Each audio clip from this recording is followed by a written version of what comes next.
ஒரு நிகழ்ச்சியிலே இந்த மாதிரி நன்றாக பெரிய புராணத்தை பற்றி பேசுவார்கள் என்று குறிப்பிட்ட உடனே அழைத்து நீங்க பேசுங்க அப்படின்னு சொல்லி அவங்க கேட்டுக்கொண்டார்கள். அவர்களும் பேசினார்கள். எல்லோருக்கும் பிடித்து விட்டது.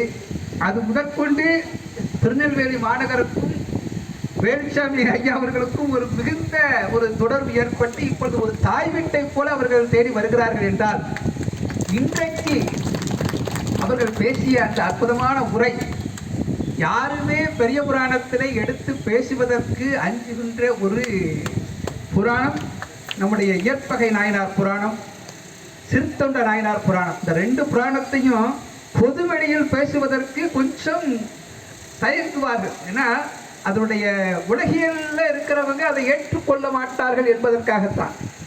உண்மை அதுதான்.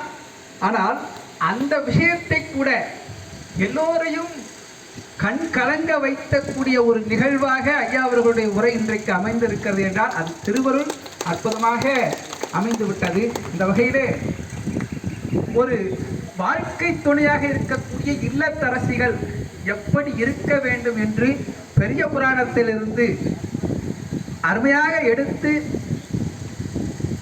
ரெண்டு நாயன்மார்களுடைய புராணத்திலிருந்தும் அற்புதமாக எடுத்து கூறியிருக்கிறார்கள். அவர்களுடைய உரையானது, அவர்களுடைய சொற்பொழிவானது நம்முடைய திருநெல்வேலி மாநகரிலே தொடர்ந்து இதே போன்று நீங்கள் வருகை தந்து சொற்பொழிவாட்ட வேண்டும் என்று இந்த நல்ல நேரத்தில் கேட்டுக்கொண்டு அமைகிறேன். திருச்சி சம்பளம்.